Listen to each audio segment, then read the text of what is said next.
অক্ষয় তৃতীয়ার চন্দন যাত্রা। তো আমরা গত অধিবেশনে সতী মায়ের মন্দিরে 7 দিন ব্যাপী যে শ্রীপাঠ পরিবেশন হয়েছিলেন, সেখানে রায় রামানন্দ সংবাদ নিয়ে একটু আবদার ভক্তদের ছিল। আমরা সেখানে আরম্ভ করেছি।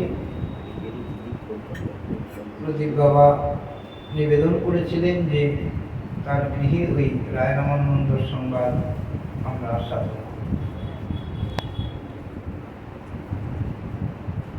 রায় রামানন্দ সংবাদ অত্যন্ত গুরুত্বপূর্ণ তত্ত্বকথা।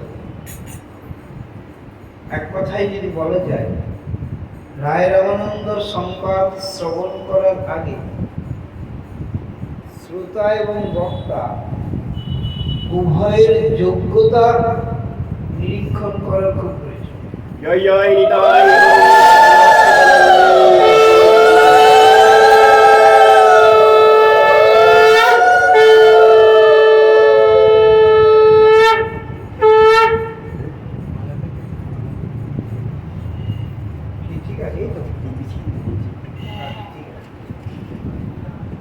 তো রায় রামানন্দ সংবাদ শ্রবণ এবং প্রবচন, শ্রোতা এবং বক্তা দুইজনেরই যোগ্যতা এবং অধিকার থাকা উচিত। যেমন ভাগবতী রাসলীলা শ্রবণ এবং প্রবচন কীর্তন, শ্রোতা এবং বক্তা দুজনের যোগ্যতা থাকা প্রয়োজন। না হলে ব্যাপারটা অযোগ্য স্থানে যোগ্য বস্তু সমর্পণ করলে তা স্থায়িত্ব লাভ করে না। সিংহের দুধ সোনার বাটি ছাড়া থাকে না, এটা প্রবাদ বাক্য আমরা শুনি যে সিংহের দুধ নিতে গেলে সোনার পাত্র চাই। তাৎপর্য, দ্রব্যটা যেহেতু মূল্যবান, তার আধারটাও ধারক বাহকটাও সেই রকম ক্ষমতা সম্পন্ন হতে হবে। দেখুন, প্রায় পাঠকরাই রায় রামানন্দ সংবাদ পাঠ করে, অনেকে শুনতেও চান। অনেক শ্রোতারাই কীর্তনীয়দের মুখে রাসলীলা শুনতে চান, পাঠকদের মুখে রাস বর্ণন শুনতে চান। প্রায় দেখবেন। আমি মনে করি শ্রবণ করার যে অধিকারী, কীর্তন করার যে অধিকারী, দুটি খুব দুর্লভ বস্তু। শুদ্ধ চিত্ত না হলে, অপ্রাকৃত বুদ্ধি না হলে এগুলি শ্রবণ এবং প্রবচনের অধিকার থাকে না। প্রসঙ্গত একটু বলি, রায় রামানন্দ মহাপ্রভুর পরিকর যিনি, তার জীবনী যদি আপনারা শ্রবণ করেন, হয় আপনাদের বিশ্বাস হবে না, অথবা মনে করবেন অতিরঞ্জিত যিনি বর্ণনা করেছেন, না হলে কি করে সম্ভব। রায় রামানন্দের যে জীবনী, পূর্ণ যুবক পুরুষ, বৃদ্ধতন রাজ কর্মচারী পালকিতে করে যাচ্ছেন গোদাবরী স্নানে। এই রায় রামানন্দই জগন্নাথ বল্লভ নাটক মঞ্চস্থ হবে, সেইখানে যারা এই নাট্য অভিনয় করবে, নায়ক নায়িকা, নায়ক নায়িকা না হলে তো নাটক হবে না। সেখানে দেব দাসীদেরকে নাট্যের জন্য তিনি তৈরি করছেন, যাতে নাটক ঠিক মতন অভিনয় করতে পারে। সেই প্রসঙ্গটা আপনারা যদি অধ্যয়ন করেন, তাহলে বুঝবেন যে রায় রামানন্দ ব্যক্তিত্বটা কেমন। আপনারা দেখে নেবেন। সেইখানে সার যে কথা, সার কথা হলো রায় রামানন্দ মনুষ্য দেহ দেখতে হলেও তিনি অপ্রাকৃত মন এবং দেহ। তার দেহটাও অপ্রাকৃত, আর মন বুদ্ধি সেটাও অপ্রাকৃত, মানে কোনো প্রকার প্রাকৃত বিষয়ে তার কোনো প্রকার আকর্ষণ, মনোনিবেশ বা ইন্দ্রিয় চঞ্চলতা নাই। এটাই হলো সার কথা, আপনারা দেখে নেবেন। কারণ ওই যে দেবদাসীদেরকে তিনি নাটকের জন্য তৈরি করছেন, প্রস্তুত করছেন, সেই প্রস্তুত করার যে প্রণালী, সেইটা শুনলেই অবাক হতে হবে, আশ্চর্য হতে হবে, এটা কি করে সম্ভব। দেবতাগণ, এমনকি শাস্ত্রে পাওয়া যাচ্ছে নারদ ঋষিও কামদেবের হাত থেকে রক্ষা পান না। দেবর্ষি নারদের মনে একবার অভিমান হয়েছিল, তিনি কামকে জয় করেছেন, কাম জয়ী। তো ভগবান বুঝতে পারলেন, নারদকে বুঝিয়ে দিলেন যে বাবা ব্যাপারটা তো সহজ। সেই ক্ষেত্রে রায় রামানন্দের যে চরিত্র, আমি আর খুলে বলছি না, আপনারা দেখে নেবেন, তাহলে ভালো বুঝবেন। সেইখানে তিনি নির্বিকার চিত্ত, কোনো প্রকার তার মনের মধ্যে বিকার নাই। আর এই যে যোগ্যতা, এই যে পাত্রত্ব, সেই জন্যই মহাপ্রভু এত পরিকর, এত পারিষদ থাকার সত্ত্বেও রায় রামানন্দের সঙ্গে এই রসতত্ত্ব আলোচনা করেছে। যে রসতত্ত্ব আলোচনা করেছেন সেটা কোনো বিষয়ই জীবের সঙ্গে আলোচ্য বস্তু নয়। বহিরঙ্গ লইয়া করে নাম সংকীর্তন, নাম সংকীর্তন সবার সঙ্গে করা যায়। অন্তরঙ্গ লইয়া করে রস আস্বাদন, রস আস্বাদনটা কিন্তু সবার সঙ্গে হবে না। তত্ত্ব কথাটা, রসতত্ত্ব অনুশীলন, অনুধাবন, আস্বাদন সবার সঙ্গে হবে না। এর জন্য যোগ্যতা দরকার। একজন নারীর সঙ্গে থেকে একজন পুরুষ মানুষ, যদিও সেই নারী দুইটি বিবস্ত্র এবং তাদের শরীরে তৈলমর্দন তিনি করে দিচ্ছেন, তথাপি নির্বিকার, এটা কার পক্ষে সম্ভব? কোন পুরুষ মানুষের পক্ষে সম্ভব নয়। অথবা প্রাকৃত বুদ্ধি যার আছে তার পক্ষে সম্ভব নয়। এই প্রসঙ্গে ভাগবতের একটা কথা আপনাদের বলি, আপনাদের শোনা আছে। মহামুনি বেদব্যাস ভাগবত মহাপুরাণ রচনা করে যখন চিন্তা করলেন এই ভাগবত শাস্ত্রটি আমি কার হাতে দেব, কাকে দেব, এই ভাগবতকে কে রক্ষা করবে, কে ধারণ করবে, কে বহন করবে, কে কীর্তন করবে, ভালো করে বুঝতে হবে। যোগ্য পাত্র খুঁজে পাচ্ছেন।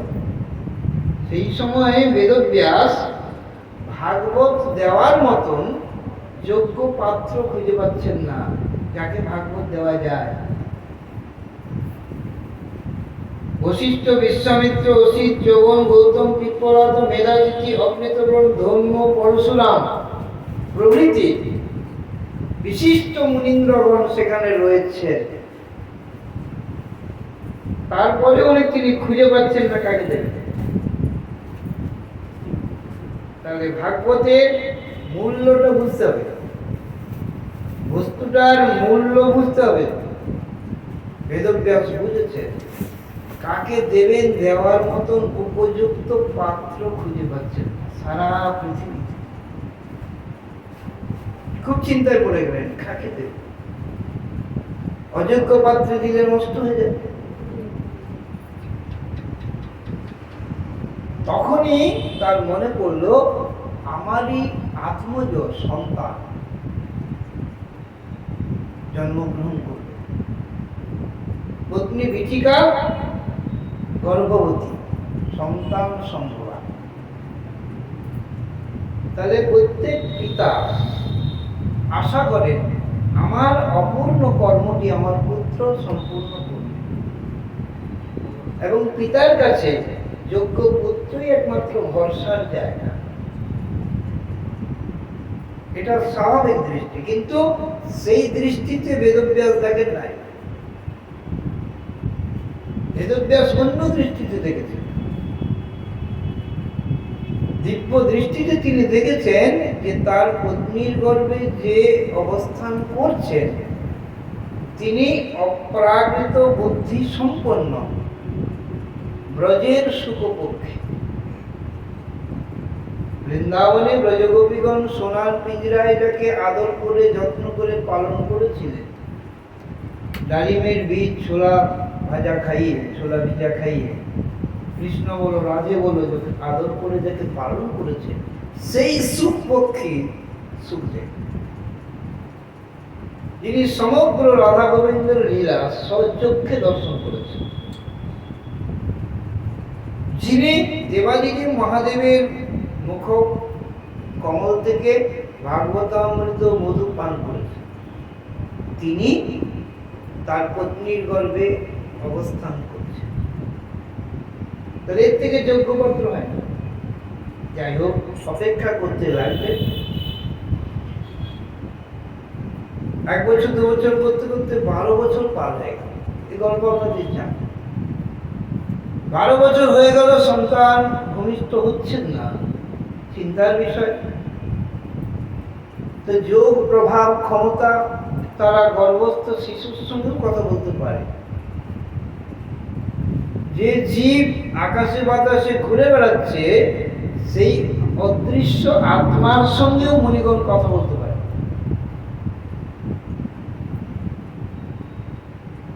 বলছেন উৎপত্তি প্রলয়ঞ্চৈব জীবানাম আগতিম গতি বেত্তি বিদ্যাম অবিদ্যাঞ্চ সবাচ্য ভগবানের।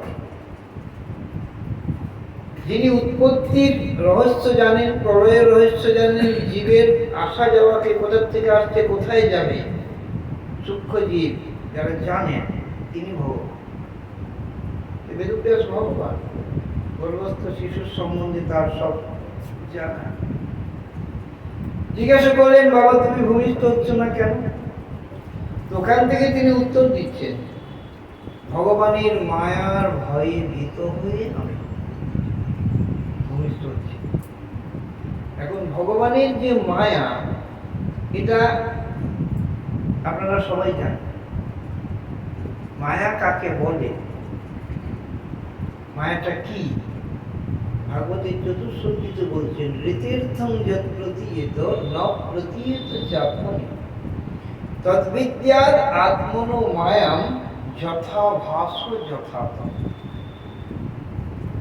ভগবানের মধ্যে যেটা নেই আর ভগবান ছাড়া যে বস্তুটার অস্তিত্ব মনে হয়, ভগবানকে বাদ দিলে যদি কিছু একটা অস্তিত্ব মনে হয় যেটা ভগবানের মধ্যে নেই, সেই বস্তুটার নাম মায়া। যেমন যথা ভাস যথাতম, যেমন আলো এবং অন্ধকার। আলোর মধ্যে অন্ধকার থাকে না, অন্ধকারে আলো থাকে। তাহলে ভগবানের মধ্যে মায়া নেই, যাহা কৃষ্ণ তাহা নাই মায়ার সম্বন্ধ। যেখানে ভগবান সেখানে মায়া, যেখানে ভগবান আছেন ভগবানের চোখের সামনে মায়া দাঁড়াতে পারে না। বিলজ্জ মানয়া যস্য স্থাতুম ইচ্ছা পথে নিয়া। ভগবানের নজরের সামনে দাঁড়াতে মায়া লজ্জা পায়, শুনে যায়। যেখানে ভগবান সেখানে মায়া। এই কথাগুলো আপনাদের সবাই জানেন। বেদব্যাস বললেন, আমার জন্মের সময় যদি ভগবান মায়াকে সরিয়ে নেন তাহলে আমি ভূমিষ্ঠ হব। ভালো করে জিনিসটা বেদব্যাস ভগবানের আবেশ অবতার, এত বড় জ্ঞানী, সব জানেন যে মায়া ছাড়া জগতের অস্তিত্ব থাকবে না, টিকবে না।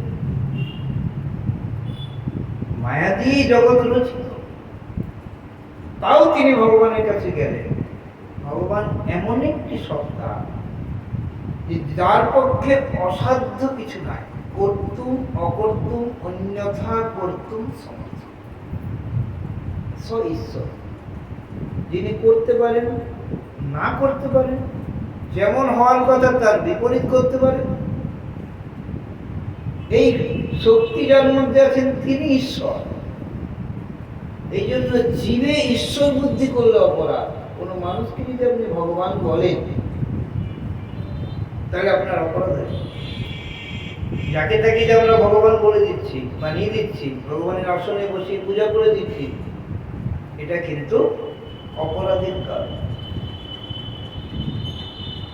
অপূজ্যা যত্র পূজ্যন্তে পূজ্যানাঞ্চ অনাদর ত্রিভিস্তত্র ভবিষ্যন্তি দুর্ভিক্ষং মরণং ভয়।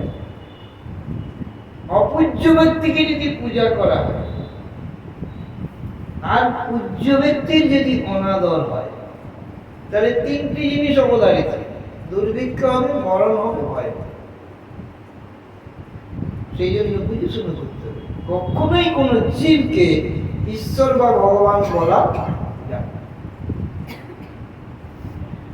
যাই হোক, এখন বেদব্যাস সব কিছু জেনে শুনেও ভগবানের কাছে নিবেদন করছেন, হে ভগবান, হে কৃষ্ণ, আপনি আমার সন্তানটিকে জন্মগ্রহণ করার সুযোগ করে দেন। কি আবদার? হে ভগবান, আমার সন্তানের জন্ম সময়ে আপনি মায়াকে সরিয়ে দেন। ভগবান বললেন, শ্রীকৃষ্ণচন্দ্র বললেন, বেদব্যাস তুমি তো ভালো মতো জানো, জগৎ মায়ার উপাদানে তৈরি। অতএব মায়া সরিয়ে দিলে জগৎ থাকবে না। সুতো দিয়ে বস্ত্র তৈরি, বস্ত্রের উপাদান সুতা। এখন কেউ যদি আবদার করে যে আমার একটা ধুতি লাগবে, কি একটা শাড়ি লাগবে, যেন সুতো না থাকে, হবে? লম্বা তারা বোনার সুতো দিয়ে তো শাড়ি। তাহলে যদি সুতো না থাকে তাহলে শাড়ি কি করে হবে? হতে পারে অসম্ভব। ভগবান কৃষ্ণ সরাসরি বলেন, বেদব্যাস অসম্ভব, মায়া ছাড়া জগতের অস্তিত্ব থাকবে না। বেদব্যাস বললেন, প্রভু এটা তো আমি জানি, কিন্তু এই সঙ্গে এটাও জানি যে আপনি ঈশ্বরের ঈশ্বর, পরমেশ্বর, আপনি সব পারেন। তাঁতি সুতো ছাড়া ধুতি বানাতে পারবেন না, তাঁতির ক্ষমতা নেই, কিন্তু আপনি সুতো ছাড়াও ধুতি বানাতে পারবেন। আপনি পরমেশ্বর। কর্তুম অকর্তুম অন্যথা কর্তুম সমর্থ। তো ভগবান দেখলেন যে বেদব্যাস আমাকে ধরেই ফেলেছে, তা বেশি সময় নষ্ট না করে বলেন, আচ্ছা শোনো, তোমার পুত্রের জন্মের মতন আমি সুযোগ করে দিচ্ছি। তাকে গিয়ে বলবে, একটা গরু সিংহের উপরে একটা সর্ষে রাখলে যেটুকু সময়, আপনারা ভাবতে পারছেন যে একটা গরুর সিংহের উপরে সর্ষে কতক্ষণ থাকবে? দিতে না দিতেই পড়ে যাবে, দেওয়া কি পড়ে যাবে। ওইটুকু সময়ের মধ্যে কারো জন্ম হওয়া সম্ভব কি? ভূমিষ্ঠ হওয়া সম্ভব কি? হবে না। বেদব্যাস তাই গিয়ে গর্ভস্থ শিশুর কাছে বললেন যে ভগবান এই ব্যবস্থা দিয়েছে। গর্ভ থেকে সুখদেব বলছেন, তথাস্তু। তাতেই সময়টা বড় কথা নয়, বড় কথা ভগবান আমার জন্য মায়াকে সরিয়ে নিয়েছে। এই গল্প আপনাদের সব জানা, এগুলো শোনাবার জন্য আমি বলছি না, যেটা পয়েন্ট সেটা ধরিয়ে দেবো, সেই জন্য বলছি। যাক, সেই মতন মায়াকে ভগবান অতি অল্প সময়ের জন্য সরিয়ে নিলেন। সুখদেব ভূমিষ্ঠ। সুখদেবের বয়স তখন 12 বছর। তো 12 বছর বয়সে একটা যুবক রূপেই জন্মগ্রহণ করলেন। ভূমিষ্ঠ হলেন, বসন ভূষণ নেই, বিবস্ত্র উলঙ্গ।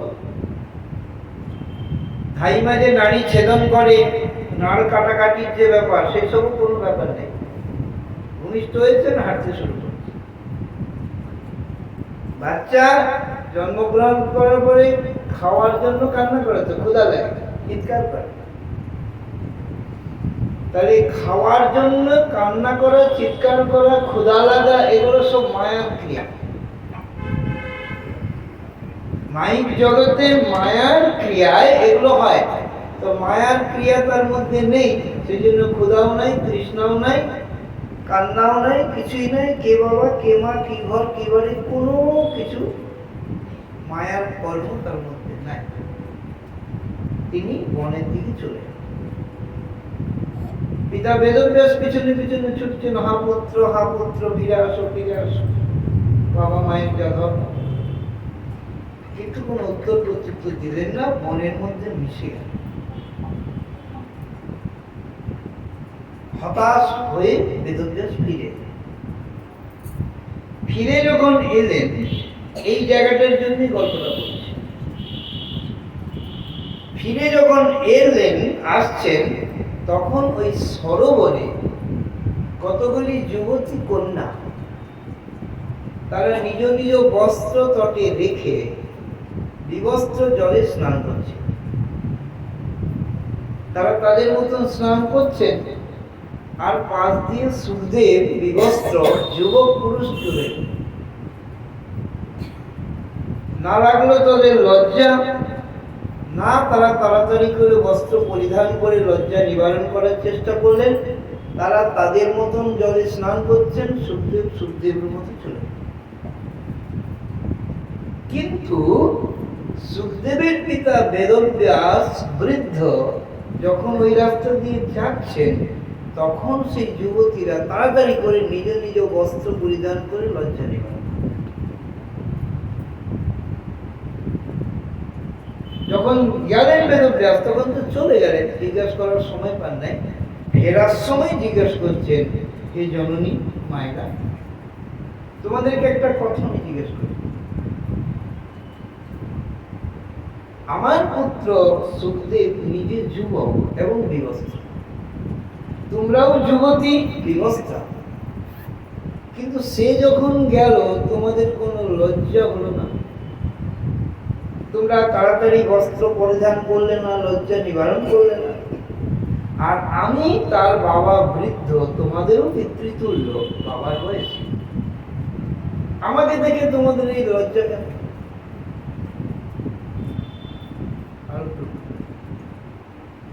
তখন তারা উত্তর দিচ্ছে, হে বেদব্যাস, আপনার পুত্র যুবক হলেও তার মধ্যে নারী পুরুষ এই যে ভেদ জ্ঞান, ভেদ দৃষ্টি,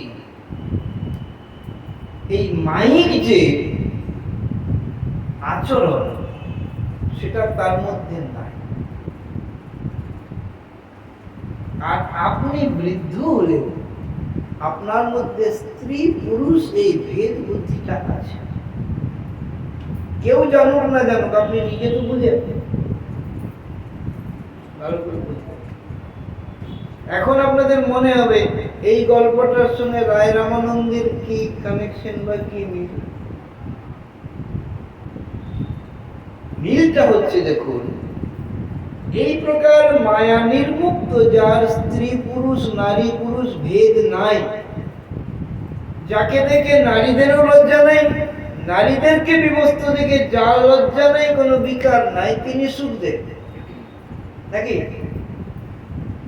তাকেই এই ভাগবত অর্পণ করেছে। বেদব্যাস তাকে ভাগবতের যোগ্য পাত্র মনে করেছেন। এটা যখন বুঝতে পারবেন, তখন বুঝবেন মহাপ্রভু কেন রামানন্দের সঙ্গে রসতত্ত্ব আলোচনা করেছেন।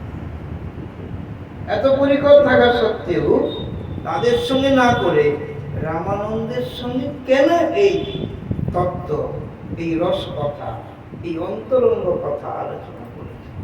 অর্থাৎ সুখদেবের মধ্যে যেন কোনো প্রকার বিকার নাই, মায়িক কোনো ক্রিয়া নাই, মায়া নির্মুক্ত, অপ্রাকৃত তার মন বুদ্ধি দেহ, ঠিক সেই রকম রায় রামানন্দেরও দেহ মন বুদ্ধি অপ্রাকৃত।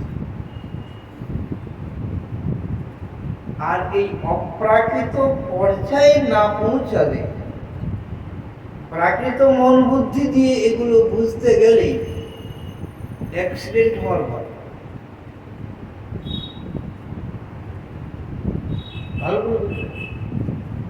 ভগবত তত্ত্ব, রাধা গোবিন্দের রসতত্ত্ব বা মহাপ্রভু যেটি আস্বাদন করতে এসেছেন, সেই রস তাকে যদি প্রাকৃত রস মনে করা হয়, প্রাকৃত মন বুদ্ধি দিয়ে যদি বোঝার চেষ্টা করা হয়, তাহলে অ্যাক্সিডেন্ট হবে। অ্যাক্সিডেন্ট মানে অপরাধ, প্রথম অ্যাক্সিডেন্ট হয়ে যায় না, একবারই জানমাল সব শেষ। সেই অপরাধ হলো একবারে সব সাধন সম্পদ আর মনুষ্য দেহ সব শেষ, একবারে প্রথম বলতে নহুষ যেমন স্বর্গে গিয়ে সিংহাসন থেকে অপরাধের কারণে গভীর জঙ্গলে অজগর হয়ে জন্ম, সেই জন্য আগে একটু বুদ্ধি এবং মনটার শুদ্ধি করতে হবে, তারপরে গিয়ে এগুলিকে একটু আলোচনা আস্বাদন করার চেষ্টা করলে আস্বাদন হবে। এমনিতে তো একটু শোনা হবে, কিন্তু প্রকৃত যে মর্মার্থ কি ব্যাপারটা তখনও করতে। তবে মহাপ্রভু এই ব্যবস্থা আগেই করেছেন, বারবার তিনি বলেছেন হরির নাম হরির নাম হরির নামেই কেবল কলু নাস্তেব নাস্তেব নাস্তেব গতির। মহাপ্রভু শিক্ষার্থীকে বললেন চেতো দর্পণ মার জনম ভব মহা দাবাগ্নি নির্বাপন শ্রেয় কৈরব চন্দ্রিকা বিতরণম বিদ্যাবধূ জীবনম আনন্দাম মুদিবর্ধনম প্রতিপদম পূর্ণামৃতাস্বাদনম সর্বাত্মস্নপনম পরম বিজয়তে শ্রীকৃষ্ণ শ্রীকৃষ্ণ সংকীর্তনেই চিত্তরূপ দর্পণকে মার্জন। আমাদের মন রূপ আয়নাকে পরিষ্কার করার একটাই উপায়, শ্রীকৃষ্ণ সংকীর্তন। মহাপ্রভু আগেই তার ব্যবস্থা করেছেন, তিনি ব্যবস্থা করে তারপরে এই তত্ত্ব দিয়েছেন। এমন নয় যে দিয়েছেন তুমি বুঝতে পারলে কি পারলে না, তা নয়। যেমন দিয়েছেন তার বোঝার রাস্তাও তিনি করে দিয়েছেন। আমার বলার তাৎপর্য, প্রত্যেকটি দীক্ষিত গৌড়ীয় বৈষ্ণব মহাপ্রভুর ধারায় যারা দীক্ষা গ্রহণ করেছে, অন্তত সারাদিনে 1 লক্ষ হরিনাম বাধ্যতামূলক। 1 লক্ষ হরিনাম যদি কেউ না করে, মহাপ্রভু তার হাতে জলস্পর্শ করবেন না, এটা মহাপ্রভু নিজের কথা। যতই চৌপচস্বর নিয়ে থালায় সাজিয়ে দেন না কেন, মহাপ্রভু তাকাবেন। লক্ষ্যপতি না হলে তার দেওয়া দ্রব্য মহাপ্রভু গ্রহণ করেন না। ততদিন কীর্তন করতে থাকো, হরিনাম করতে থাকো, তুমি করতে করতে শুদ্ধ হও না। আমার তো খাওয়ার অভাব নাই, ওই 1 মুঠো চাল যেখানে হোক পেলেই আমি খেয়ে নেব, নাকি? মহাপ্রভু ক্ষুধায় থাকেন না। মহাপ্রভুকে খাওয়ার জন্য বিষ্ণুপ্রিয়া দেবী প্রতিদিন ওই একবার করে মহামন্ত্র উচ্চারণ করে একটি করে চাল সংখ্যা রাখে। হরে কৃষ্ণ কৃষ্ণ কৃষ্ণ হরে হরে হরে রাম রাম রাম হরে, একটি চাল দানা রাখে। আবার 16 নাম 32 অক্ষর উচ্চারণ করে আরেকটি চালের দানা রাখে। সারাদিনে যে কটা চাল হলো তাই রান্না করে মহাপ্রভুকে নিবেদন করে, ওতেই মহাপ্রভু পেট ভরে। আর কেউ দিল না দিল কিছু যায় আসে। তো মহাপ্রভুর ক্ষুধা নেই, ভক্তের ক্ষুধা বলে কিছু নেই। ভগবানের ভক্তের ইচ্ছা ভক্তিটাই ভগবানের ক্ষুধা। আমি খুব আয়োজন করলাম, হরিনাম করার আমার সময় নাই, মহাপ্রভু তো গ্রহণ করবে। ব্যাপারটা ওঠে। তাই যদি মহাপ্রভুকে ভালোবাসতে হয়, মহাপ্রভুকে আদর করতে হয়, খাওয়াতে হয়, তাহলে সবার আগে হরিনাম করতে হবে। মহাপ্রভুর খাওয়াটা বড় কথা নেই, মহাপ্রভুর উদ্দেশ্য হে মানব জীব তোমাদের চিত্তটাকে শুদ্ধ করো। চিত্তটা শুদ্ধ হলেই আমি কি করতে এসেছি, আমি কি দিয়ে গেলাম, আমি কি আস্বাদন করলাম, তখন সেটা বুঝবে। চিত্ত শুদ্ধ না হলে এটা বোঝা যাবে না। বুঝলেন? তাহলে যে পদ্ধতি, যে প্রক্রিয়া, যে সিস্টেম, সেই সিস্টেমে না চললে মহাপ্রভুর ভজন, মহাপ্রভুর আস্বাদন, এই তত্ত্ব উপলব্ধি কিন্তু করা সম্ভব নয়। জিনিসগুলো বুঝবে। তাহলে আগে প্রতিদিন নিয়মিত হরিনাম এগুলো করতে হবে। যদি বলেন যে সময় কোথায়, সব বাদ দিয়ে দেন, কিচ্ছু করার দরকার নেই, আগে হরিনামটা করেন। হরিদাস ঠাকুরকে দিয়ে দেখিয়েছেন, আরো পরিকরগণকে দিয়ে দেখিয়েছেন। কোথাও যাওয়ার দরকার নেই, ছোটাছুটি দরকার নেই, নিয়মিত করুন। নিয়মিত হরিনাম আপনি করুন, অন্য কিছু হোক বা না হোক। নরোত্তম ঠাকুর এসে বলেন, তীর্থযাত্রা পরিশ্রম কেবল মনের ভ্রম, সর্বসিদ্ধ গোবিন্দ। আপনার হরিনাম নাই, ভজন নাই, নিয়ম নাই, নিষ্ঠা নাই, আপনি দায় দায় করে ছুটে বেরিয়ে কি হবে? বুঝবেন আমার কথা, আবার কেউ রাগ করবেন না, বুঝার চেষ্টা করুন মহাপ্রভু কি বলছে। তা রায় রামানন্দের সঙ্গে মহাপ্রভুর যে আলোচনা প্রসঙ্গ, সেটা বুঝতে গেলে বুদ্ধিটিকে সেই স্তরে নিয়ে যেতে হবে। প্রাকৃত বুদ্ধি, রক্ত মাংস দেহ, চোখ গেলেই মন অস্থির, কান গেলেই মন অস্থির, নাকে গন্ধ ঢুকলেই মন অস্থির, নাকি? এই অস্থির চিত্তে এই অপ্রাকৃত বস্তু আস্বাদন ভালো করে জিনিসটা বুঝতে পারছি। আমাদের একটা নীতিশাস্ত্রের কথা আছে, না দ্রব্যে নিহিতা কাচিত ক্রিয়া ফলবতী হবে, নবে প্যার সতেনাপি সুখবত পাঠ্যতে। অদ্রব্য অস্থানে যত ভালো বীজ রোপণ করা হোক না কেন, তাতে ফল ফুল হবে। জায়গা মতো করতে হবে। উদাহরণ দিচ্ছে, আপনি একটা বক পাখিকে নিয়ে এসে দিন রাত চেষ্টা করুন না কেন, টিয়া পাখির মতন কথা বলাতে হবে? যোগ্যতাটা দরকার।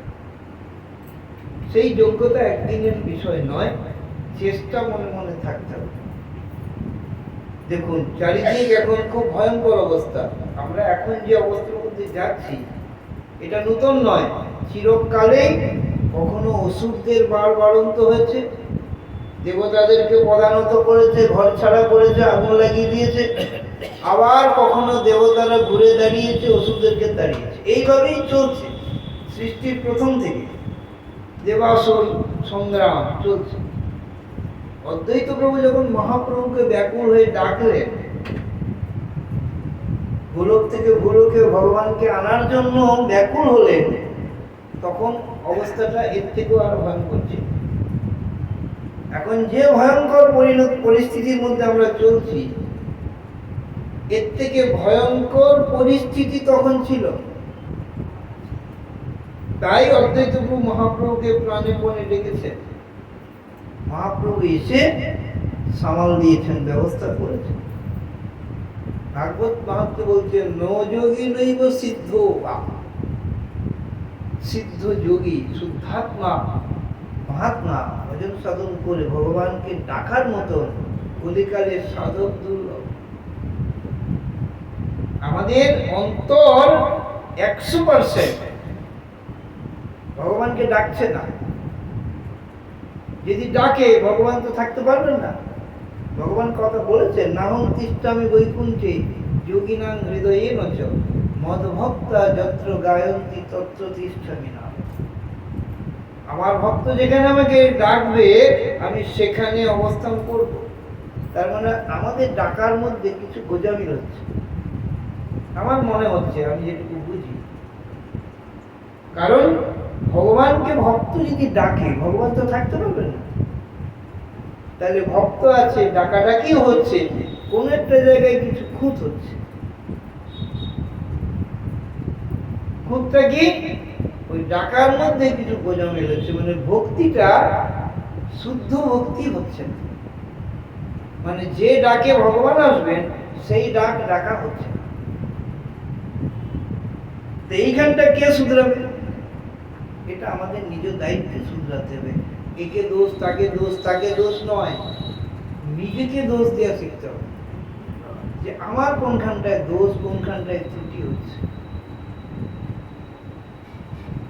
একজন প্রহ্লাদকে রক্ষা করার জন্য সম্পূর্ণ রাজ শক্তির বিরুদ্ধে ভগবান স্তম্ভ থেকে প্রকট হলেন, এগুলো তো আপনারা বারবার শুনছেন। একজনই তো প্রহ্লাদ ছিল, বাকি তো সব হিরণ্যকশিপু অসুরের দলের লোক ছিল।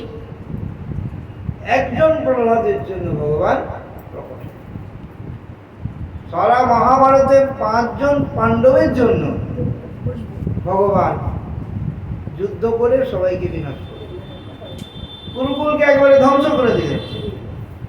তা ব্যাপারটা আমাদের এই ভজনের মধ্যে, আমাদের ডাকার মধ্যে কোথাও যেন কোনো খামতি থেকে যাচ্ছে, যার জন্য ভগবান প্রসন্ন হতে হচ্ছে।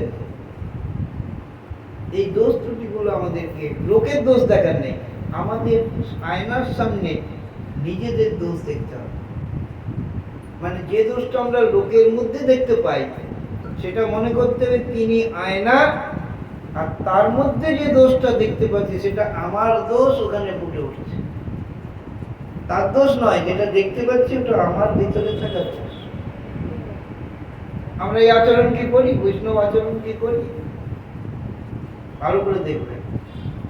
সুযোগ পেলে যে যাকে পারে একেবারে ধুলাই করে, একবারে নিন্দা মন্দা করে, যতটুকু সম্ভব একাকার করে এগুলো বাদ দিয়ে নিয়ম পূর্বক হরিনাম করে মনে প্রাণে ভগবানকে যদি ভক্তরা ডাকে, তাহলে ভগবান থাকতে পারবেন না। তথাপি স্মরতাং পুংসাম ক্লেশান হংসি হৃদিস্থিত, কুন্তিদেবী বলেছেন ভগবানকে ডাকলে তাদের হৃদয়ে তিনি প্রবেশ করে তাদের সমস্ত ক্লেশ। তার মানে আমাদের কোথাও কিছু খামতি আছে, এগুলো আমাদেরকে নিজেদেরকে রিপেয়ারিং করতে হবে। ভজনটা সম্পূর্ণ নিজের ব্যাপার।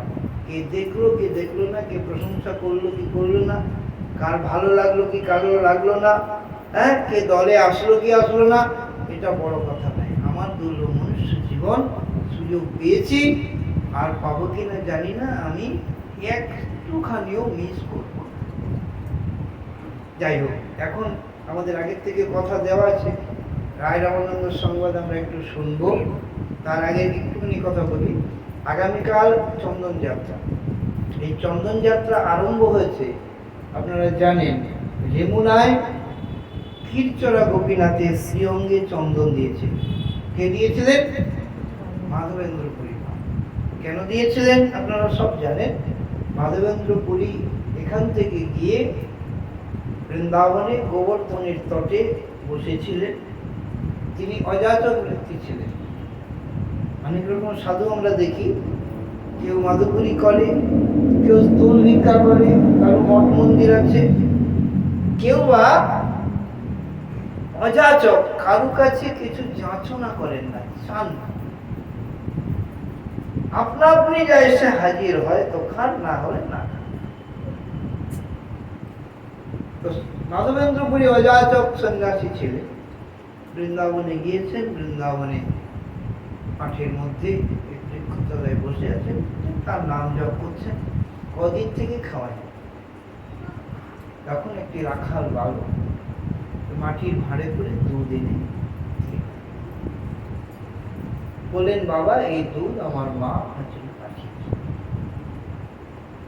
তিনি দুগ্ধ ভাণ্ড গ্রহণ করলেন। স্পর্শ করার সঙ্গে সঙ্গে অপ্রাকৃত অনুভূতি হলো।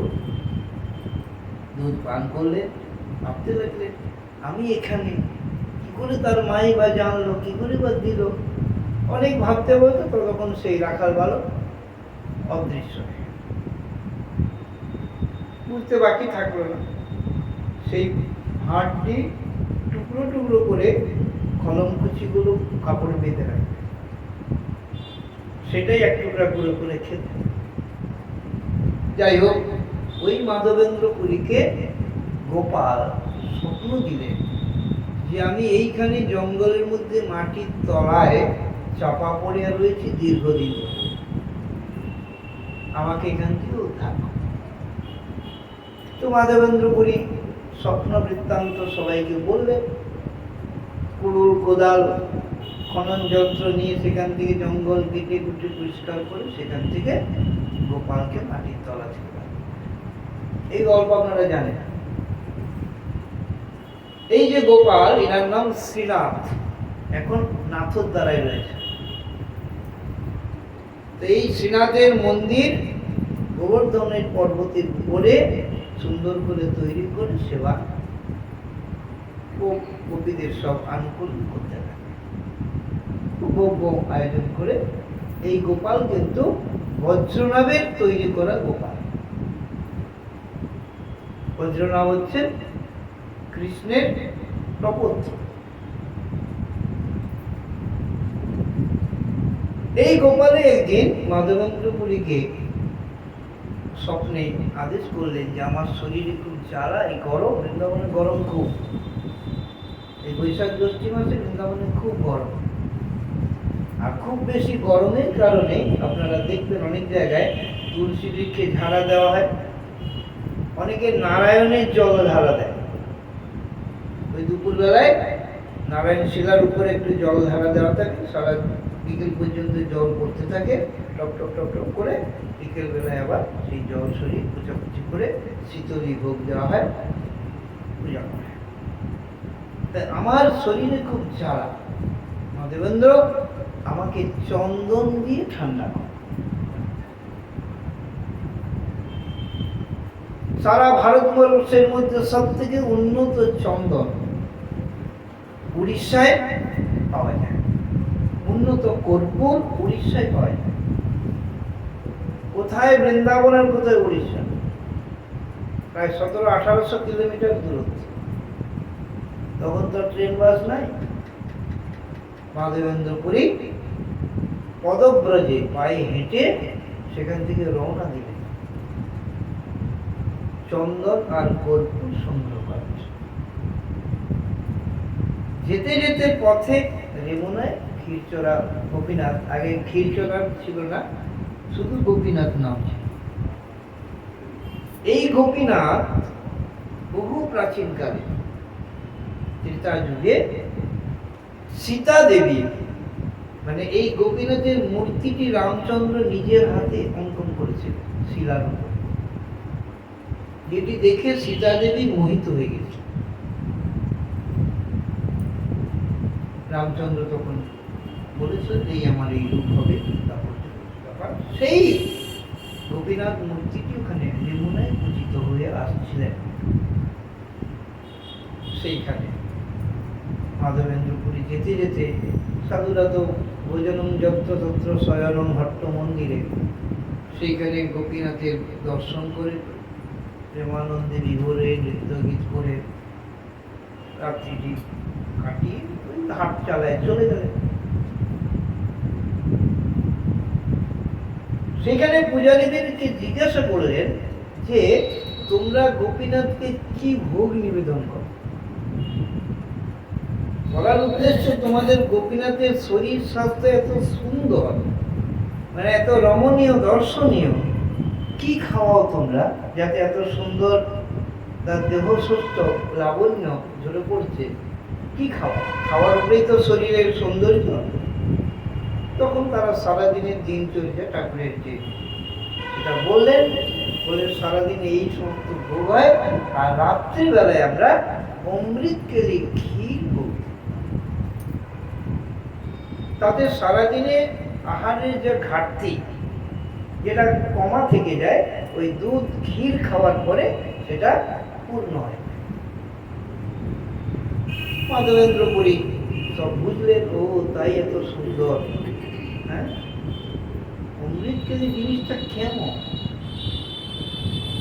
আমি যদি একটু জানতে পারতাম তাহলে আমার গোপালকেও একটু দিতাম। যেই মনে মনে হয়েছে তিনি জীব কামড়েছেন, সর্বনাশ, আমি তো সন্ন্যাসী, আমার তো কোন রকম রস আস্বাদন কেমন, এ তো চিন্তা ভাবনা হওয়া উচিত নয়। আমার মনে এরকম কেন হলো? শ্রী বিষ্ণু শ্রী বিষ্ণু শ্রী বিষ্ণু ভগবানের স্মরণ করে দেখুন, নিজের জন্য কদাচ নয়, তারপরেও জিহ্বায় রস আস্বাদন করবেন, এটা যখন মনে ভাবনা হয়েছে, সেটাকে দোষ বাড়ছে। সাধক জীবনটা, গৌরীয় ভজন ধারাটা কি কঠিন আর কি সূক্ষ্ম জিনিসটা এগুলো বুঝবার বিষয়। তবে এগুলো নিয়ে যখনই একটু আপনি যথার্থ আলোচনা শাস্ত্রের সঙ্গে করবেন, তখনই লোক নিজের উপরে টেনে নিয়ে বলবে আমাকে নিন্দা করছে। এই হচ্ছে সমস্যা, বলবার উপায় না। বলতে গেলেই বলবে সাধুদেরকে দেখে নিন্দা করছে বা কটাক্ষ করছে। এটা কিন্তু কটাক্ষ না, এটা শিখছে। এখন তিনি চলে গেলেন, অন্তর্যামী গোপীনাথ ব্যাপারটা বুঝলেন। তারপরে তো ক্ষীর ভাণ্ড সরিয়ে রাখলেন, আপনারা জানেন, তার থেকে ক্ষীর চড়া নাম হয়ে গেল। রাত্রেবেলায় পূজারি আবার দিয়ে আসলেন। যাই হোক, যেটা বলার কথা, যে তারপরে তিনি চলে গেলেন পুরীতে।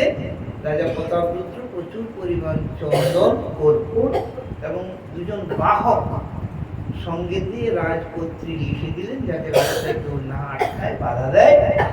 তো তিনি যাওয়ার সময় আবার ওই যখন ওই রেমুনা দিয়ে যাচ্ছিলেন, তখন মনে হলো আরেকবার গোপীনাথের দর্শন করে যায়।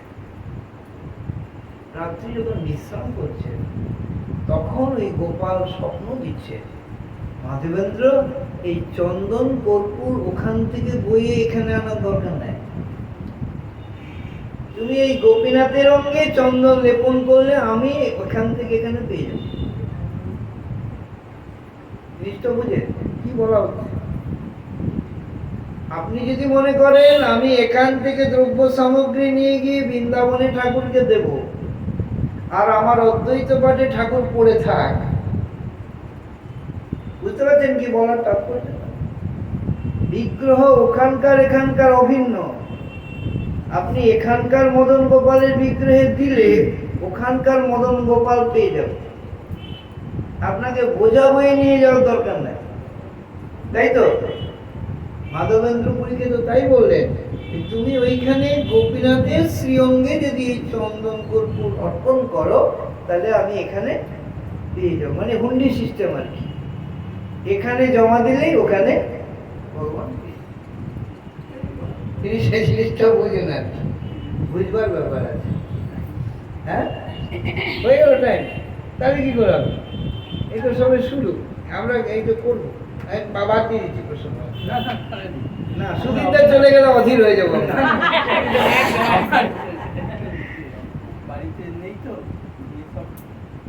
আমরা যাবো, বাড়ির জন্য কি চিন্তা আছে? সাধুরা বাড়ির কথা বলে না। এখনই কি বললাম, এখানে হলে ওখানে গোবিন্দ পেয়ে যাবো, আপনার চিন্তা নেই। যাই হোক, বসেন। সুদীপ তার বাড়ির ঠাকুর টানছে নাকি? আচ্ছা, যা যেতে হবে, উপায় না। আমরা তো সেইখানে দিলেন। বলার তাৎপর্য, আপনি আপনার গৃহে বা যে থাকেন, যেখানে সামনাসামনি যে মন্দির বা বিগ্রহ, সেখানে শ্রদ্ধা ভক্তি সহকারে যদি আপনি সেবা করেন, তাহলে সেই সেবা আপনার বৃন্দাবনে পৌঁছে যাবে। ভেদভাব কিছু নেই। ভগবান আর ভগবানের বিগ্রহের মধ্যে কোনো ভেদ নেই, অভিন্নতা, এটা ভগবান দেখাতে চেয়েছে। কিন্তু আমরা কিছু জায়গায়, কিছু জায়গায় একটু দলাদলি দলবাজি করি। এটা আমার গুরু পরম্পরার ঠাকুর, এটা আমাদের আশ্রমের ঠাকুর, এটা ওদের ঠাকুর, ওদের মন্দির, ওদের বিগ্রহ, মানে এইরকম একটা ভেদ ভাব, এটা ভগবানকে ওটা পছন্দ না। বুঝতে পারেন ব্যাপারটা? সেখানেই মন্দির, সেখানেই ভগবান, সেখানেই আপনার ভগবান, আপনি তারই ভক্ত। ভেদ ভাবের কোনো ব্যাপার নেই। সেখানেই গুরুদেব, গুরুবে নম বলে আপনি যার গুরুকেই পূজা করেন না কেন, সেটা সমস্ত গুরুর চরণে সেই পুষ্পটা পৌঁছে। ভেদাভেদের কোনো জায়গা নেই, দলাদলির কোনো জায়গা নেই। দলাদলি ভেদাভেদ করতে গেলেই অপরাধের সৃষ্টি। নিজের গুরুকে ভক্তি করবেন, অন্যের গুরুকে অবজ্ঞা করবেন, তাহলে সেখানেও তো গুরু শক্তি গুরু সত্তা রয়েছে, তাহলে আপনার ওইখানে অপরাধ। নিজ ইষ্টকে আপনি ভালো করে পূজা করছেন, বইয়ে নিয়ে গিয়ে বৃন্দাবনে পৌঁছে দিয়ে আসছেন আপনার গুরু পাঠ ওখানে, এখানে আপনার একটা মন্দির আছে, সেখানে আপনি ধূপকাঠি একটা দিতে গেলেও মনের মধ্যে কুণ্ঠাবে, মানে কুণ্ঠা হচ্ছে, কৃপণতা হচ্ছে, তাহলে এখানে অপরাধ হচ্ছে না? জিনিসগুলো বুঝবে না, এইগুলো বোঝার দরকার। দলাদলি ভেদ বিভেদ সব বাদ দিয়ে তারপরে গিয়ে সেবা করা। যেখানেই আপনি দেবেন, বৃন্দাবন বিহারী বৃন্দাবনে বসে বসে আপনার ভাব অনুযায়ী ভাবগ্রাহী জনার্দন গ্রহণ করবেন। এটাই মূল কথা, এটাই লক্ষ্য। এই জন্য বৈষ্ণবরা সবসময় উদার হবে, কোনো কুণ্ঠা থাকবে, কুটিলতা থাকবে না। কুণ্ঠা কুটিলতা কপট খুঁটিনাটি বুঝায় ভজাও শ্রীরাধা করে, তারপরে জিনিসটা। যাই হোক, এখন রায় রামানন্দের কথাটা একটু আমরা না শুনলে হবে না, সেদিন দাগ আমি দিয়েই রেখেছিলাম। প্রভু কহে এহ বাহ্য আগে কহ আর, রায় কহে কৃষ্ণে কর্মার্পণ সাধ্য সার। প্রথমে বললেন বর্ণাশ্রম ধর্ম আচরণ করলে ভক্তি হবে। বললেন এটা তো সাধারণ কথা, আর একটু ভালো করে তখন বললেন কৃষ্ণে কর্মার্পণ সাধ্য সার। যা কিছু কর্ম করব, আমরা প্রত্যেকটি কর্মের একটি করে ফল আছে। কর্ম যখনই আমাদের হয়ে যাবে তখনই তার ফল উৎপন্ন হবে, সেই ফল আমাদেরকে ভোগ করতে হবে, শুভ হোক আর অশুভ হোক। তাহলে কর্মের যে ফল, সেটা যদি আমরা তদীয়ম বস্তু গোবিন্দ তুভ্যমেব সমর্পয়ে, গোবিন্দকে সমর্পণ করে দিই, তাহলে আমার দায় থাকলো না। ভালো হলো গোবিন্দের, আর মন্দ হলো গোবিন্দের। কর্মার্পণ যৎ করসি যদস্নাসি যজ্জুহসি দদাতি যৎ যৎ তপস্যাসি কৌন্তেয় তৎ কুরুষ্ব মদ। গীতায় বলেছে, যা খাবে, হ্যাঁ, যদ করসি যা করবে, যদ অস্নাসি যা খাবে, যজ্জুহসি যা দান করবে, যা হবন করবে, সমস্ত কিছুই আমাকে অর্পণ। তাহলে তৎপুরুষ মদ। প্রভু কহে এহ বাহ্য আগে কহ আর। কর্ম করে ভগবানকে দিয়ে দিলে, এটা দেওয়া যায়, অসম্ভব কিছু নয়। অনেকেই সবকিছু, এমনকি নিত্য পূজা করার পরেও পূজ্যাতি পূজ্য গুপ্তাব্দম গৃহাণ অস্মৎকৃতং জগম সিদ্ধির ভৌতু বেদেব তৎপ্রধানত এই স্থিতিগুলো জব সমর্পণ করে, সব ভগবানকে দিয়ে। প্রভু কহে এহ বাহ্য, এটাও বাইরের ব্যাপার, আগে কহ। তখন রায় কহে স্বধর্ম ত্যাগ এই সাধ্য সার। স্বধর্ম ত্যাগ ভগবানের জন্য। আমাদের প্রত্যেকেরই একটা নিজ নিজ স্বধর্ম আছে, তো ভগবানের জন্য স্বধর্ম ত্যাগ, কৃষ্ণার্থে অখিল চেষ্টিতম, সবকিছু ত্যাগ করে ভগবানের। এখানে উদাহরণ দিচ্ছেন, আজ্ঞৈব গুণান দোষান মায়াদিষ্টানপি স্বকান ধর্মান সংত্যজ্য সর্বান মাং ভজে সচ সপ্তম। সমস্ত রকম ধর্ম ত্যাগ করে। ব্রাহ্মণ, ক্ষত্রিয়, বৈশ্য, শূদ্র প্রত্যেকের নিজস্ব নিজস্ব ধর্ম আছে। ব্রহ্মচারী, গৃহস্থ, বানপ্রস্থ, সন্ন্যাস, তার নিজস্ব নিজস্ব ধর্ম আছে। পুরুষের ধর্ম আছে, স্ত্রীর ধর্ম আছে, শরীরের ধর্ম আছে। যত রকম ধর্ম সব ত্যাগ করে ভগবানের। এরপরে কি বলছেন মহাপ্রভু? প্রভু কহে এহ বাহ্য আগে কহ। এটাও বাইরের কথা, এর ভিতরে আরো কথা। এই যে সমস্ত ধর্ম ত্যাগ করে ভগবান ভজন করার লোক কজন আছে বলুন? বাড়ির সব মেনটেন করে, শরীর মেনটেন করে, তারপরে তো আমরা ভজন করি। সব ঠিকঠাক রেখে তারপরে তো ভজন।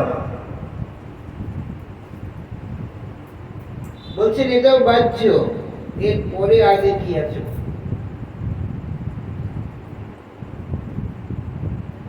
প্রভু কহে এ বাহ্য আগে কহার, রায় কহে জ্ঞান মিশ্রা ভক্তি সাধ্য সার।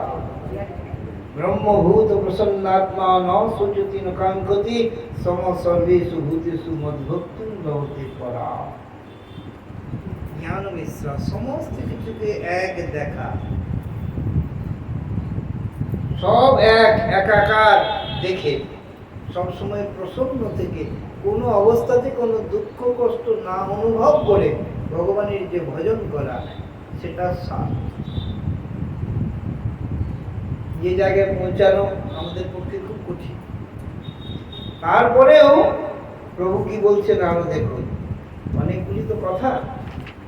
সেই জায়গায় আস্তে আস্তে পৌঁছাতে প্রভু কহে এহ বাহ্য আগে কহার, রায় কহে জ্ঞান শূন্য ভক্তি সাধ্য সার। প্রথমে বললেন জ্ঞান মিশ্র ভক্তি সাধ্য সার। প্রভু যখন বললেন এটা বাহ্য, তখন বললেন জ্ঞান শূন্য, কোনো কিছুই জ্ঞান রাখার দরকার নেই, শুধু ভগবানই। জ্ঞানে প্রসাদ মুদপাস্য নমন্ত এব জীবন্তি সন্মুখরিতাম ভবদীয় বার্তাম, স্থানে স্থিতা শ্রুতিগণা তনুবাং মনোভি, যে প্রায় সৌজিত জিত ব্যচিত্রই ত্রিলোক্যা। প্রভু কহে এহ হয়।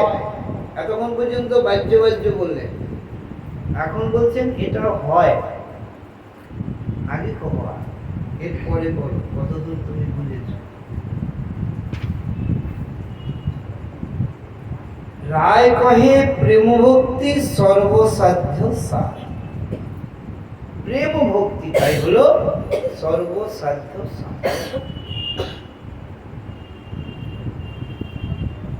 নানোপচার কৃত পূজনমার্ত বন্ধু প্রেমৈব ভক্ত হৃদয়ং সুখ বিশ্রুতং স্যাৎ, যাবৎ সুদন্তি জঠরে জঠরা পিপাসা, তাবৎ সুখায় ভবতু ননু ভক্ষ বিহ। হে ভক্ত, নানা উপচার সহযোগে পূজা হলেও কেবল প্রেমের দ্বারাই দীনবন্ধু শ্রীকৃষ্ণের হৃদয় সুখে বিগলিত হয়ে যায়। যে পর্যন্ত উদরে অত্যন্ত ক্ষুধা পিপাসা থাকে, ততক্ষণই অন্ন জল সুখপ্রদ হয়। ক্ষুধা না থাকলে অন্ন জল যত ভালো করে রান্না করেন ভালো লাগে না। তা আপনার পূজা অর্চনা যা কিছু যদি প্রেম থাকে, প্রেম মিশ্রিত থাকে, তবেই সেটা ভগবানের প্রিয় হয়। অনেকগুলি শ্লোক এখানে শুনলেন। তারপরেও প্রভু কহে এহ হয় আগে কহার, রায় কহে দাস্য প্রেম সর্ব সাধ্য সার। এ হলো প্রেম সাধারণ শান্ত প্রেম। এরপরে দাস্য সখ্য বাৎসল্য মধুর, ক্রমে ক্রমে মধুর রস পর্যন্ত আলোচনা হয়েছে। এক কথায় গোপীগণ রাসমণ্ডলী যে আনন্দ উপভোগ করেছেন, যে সুখ আস্বাদন করেছেন, সেই শৃঙ্গার রস, মধুর রস, সেইখানে গিয়ে এই সাধ্যের সার কথা শেষ হচ্ছে। রাধা গোবিন্দের সেই মধুর রসের লীলা, প্রথমে আমি বলেছি এটা প্রাকৃত বুদ্ধি দ্বারা বোধগম্য নয়। এটা অপ্রাকৃত বুদ্ধি, অপ্রাকৃত মন না হলে এই বিষয়টি বোঝা যায়। তাই যতক্ষণ পর্যন্ত চিত্তশুদ্ধি না হবে, ততক্ষণ এই রায় রামানন্দ সংবাদের সার কথা উপলব্ধি হওয়া অসম্ভব ব্যাপার। পরপর দাস্য প্রেম, দাস্য প্রেমের পরে সখ্য প্রেম, সখ্য প্রেমের পরে বাৎসল্য প্রেম, তারপরে মধুর প্রেম। এটা আমরা ওখানে আলোচনা একদিন করেছিলাম। প্রেম নিয়ে আলোচনা করতে গেলে অনেকটুকু সময় লাগে। অন্তত শুধু এই রায় রামানন্দ সংবাদ 7 দিনের পাঠ, 2 ঘন্টা করে করে যদি হয় 14-15 ঘন্টার সময়ের ব্যাপার, তাহলে একটু বোঝানো যাবে, বোঝা যাবে ভালো করে জিনিসটা। এখন আমরা শান্ত রস কি তা জানি না, তারপরে দাস্য রস কি সেটাও আমাদের অনুভূতি নাই, তার উপরে সখ্য রস সেটারও অনুভব নাই। তাহলে আমরা যদিও একটু বুঝি বন্ধুর সঙ্গে বন্ধুত্ব, চাকর বাকরের সঙ্গে মালিকের মালিকত্ব, ছেলে মেয়ের সঙ্গে মা বাবার যে আচরণ, স্বামী স্ত্রীর সঙ্গে যে আচরণ, এগুলো আমরা প্রাকৃত বুদ্ধিতে একটু বুঝি, কিন্তু অপ্রাকৃত যে শান্ত দাস্য সখ্য বাৎসল্য, এই সম্বন্ধে আমাদের কোনো ধারণা কিচ্ছুই নাই। এটা আমাদের বোঝার কিন্তু উপায় নাই। একমাত্র হরিনাম ছাড়া, চিত্ত শুদ্ধি ছাড়া এ বিষয় উপলব্ধি করার কোনো উপায় নাই। সেই জন্য নিরন্তর হরিনাম করতে করতে করতে করতে করতে করতে যদি শেষ জীবনে এই সুযোগ আসে আর এটা উপলব্ধি হয়, তবে জীবন হট করে কিন্তু আজকে বললাম কালকে হয়ে গেল, আজকে দীক্ষা নিলাম কালকে কৃষ্ণ পেয়ে যাব, সাধন সাধনে ভাবিবে যাহা সিদ্ধ দেহে পাবে। আজকে দীক্ষা নিলাম কালকে মঞ্জুরির স্বরূপ, আমি চোখ বন্ধ করে রাসমণ্ডলে ঢুকে গেলাম, পদ্মের পাপড়ির মধ্যে বসে বসে গোবিন্দের সেবা। আগে হরিনাম, আগে হরিনাম, আহার শুদ্ধি, আহার শুদ্ধ চিত্ত শুদ্ধি, চিত্ত শুদ্ধা ধ্রুবা স্মৃতি। আহার শুদ্ধি থাকবে, আচার আচরণ শুদ্ধি থাকবে, বাক সংযম থাকবে, নিরপরাধ ভজন করতে হবে, হরিনাম নিষ্ঠাপূর্বক করতে হবে। তাহলে পরে আস্তে আস্তে করে ওই জায়গায় পৌঁছাবে। যাই হোক, আমরা তাও শেষ করতে পারলাম যে শ্লোকগুলো এরকম করে আমি বলে দিতে পারি, কিন্তু এতে অনুভূতি হবে না। আগে প্রেম সম্বন্ধে আপনাদের একটুখানি আলোচনা করি, তাহলে বুঝতে পারবেন। বলছেন প্রেম শব্দটার মানে হচ্ছে ধ্বংসের বহু প্রকার সুযোগ থাকলেও যেটা কখনো ধ্বংস হয় না, তার নাম প্রেম। প্রেম তাকেই বলে যেটা নষ্ট হওয়ার বহু উপায় থাকা সত্ত্বেও যেটা নষ্ট হয় না, সেটা প্রেম। যাক, বুঝবেন। এখন আমরা প্রত্যেকটি জীব জীবনে একটি জিনিসই চাই, যেটার নাম হচ্ছে আনন্দ বা সুখ।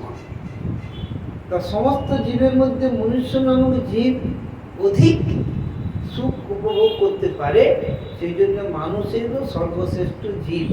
মানুষের মতন এত তাড়িয়ে তাড়িয়ে সুখ ভোগ অন্য কোনো প্রাণী পারে না, মানে অত চেতনা নাই। সেই জন্য মানুষেরও শ্রেষ্ঠ জীব। কেন? এত বেশি আনন্দ উপভোগ করতে পারে। একই আনন্দ, একই খাবার পশুও খায়, মানুষও খায়।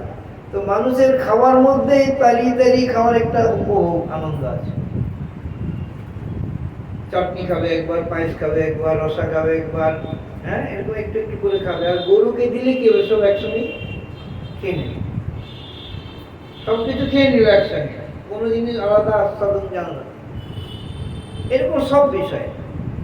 এখন বলছেন সেই মনুষ্যানন্দ আমরা প্রত্যেকটি মানুষ পাই না। কারা পায়? যাদের সুস্থ শরীর, পর্যাপ্ত বিষয়, নির্বিঘ্ন চিত্ত, তারাই মনুষ্যানন্দ ভোগ করে। তাহলে দেখেন আমাদের গোটা শান্তিপুরে মনুষ্যানন্দ ভোগ করার মতন মানুষ খুঁজে পাওয়া যাবে কিনা? কারো বিষয় আছে আছে, কিন্তু শরীরে রোগ আছে, ভোগ করার উপায় নাই। যার শরীরে রোগ নাই, ভোগ করার ক্ষমতা আছে, বিষয় নাই, ওই জোগাড় করতে করতে আয়ু শেষ। যতদিন এই জোগাড় হলো ততদিন রোগ ধরে গেল। তাহলে ভোগ হলো না। তাহলে মনুষ্যানন্দ থেকে আমরা বঞ্চিত। কচিত কদাচিৎ খুব ধনী ঘরের সন্তান, মানে যতদিন পর্যন্ত তার মাথায় বোঝার চাপে নাই, সেই 2-4 দিন একটু মনুষ্যানন্দ ভোগ করে নেয়। এই সংখ্যা খুব কম। আমরা মনুষ্যানন্দ কিন্তু পাই না। মনুষ্যানন্দ থেকে আমরা বঞ্চিত। ভালো করে বুঝুন, এই মনুষ্যানন্দের শতগুণ অধিক আনন্দ গন্ধর্বানন্দ, তার শতগুণ আনন্দ দেবানন্দ। এটা একবার বলেছিলাম আমি, আবার একবার বলি। দেবানন্দের শতগুণ আনন্দ দেবগন্ধর্বানন্দ, তার থেকে শতগুণ দেবরাজ ইন্দ্রের আনন্দ, 100 গুণ করে বাড়ছে।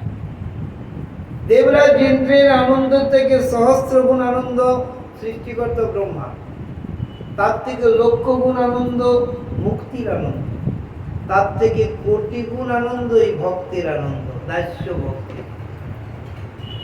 দাস্য ভক্তের আনন্দ থেকে সখ্য, সখ্য থেকে বাৎসল্য, বাৎসল্য থেকে মধুর রসের আনন্দ, সর্বোপরি সর্বাধিক, মানে যেটা আন্দাজ করার ক্ষমতাও আমাদের নাই।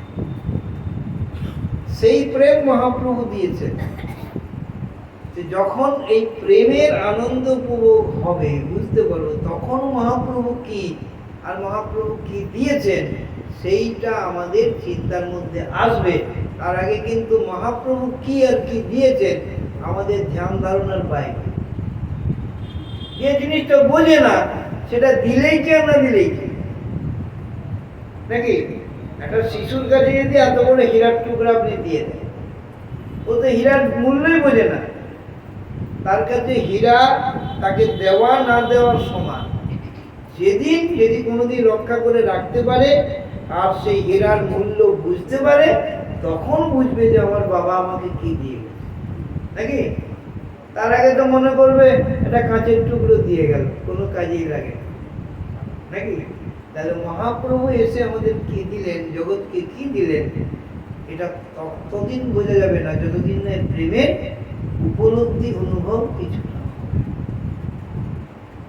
ভালো করে জিনিসটি বুঝতে পারবে। তবে এটি এমনিতে কোনোভাবে কেউ কাউকে বুঝিয়ে দিতে পারবে না। এটি নিজের চেষ্টা সাধনার উপরে নির্ভর। একাকী ভজন করা, নিষ্ঠাপূর্বক হরিনাম করা একদিনের বিষয় নয়, দিনের পর দিন, দিনের পর দিন চলবে। মাঝখানে কত কিছু বিঘ্ন আসবে, লোভ আসবে, লালসা আসবে, যশ আসবে, প্রতিষ্ঠা আসবে, কত রকম কিছু আসবে। এটা বিঘ্ন করার জন্য সব কটাকে উপেক্ষা করে করে করে করে যদি যাওয়া যায়, তাহলে সেই জায়গায় পৌঁছানো যায়। আর আগে কিন্তু ফসকে গেলেই।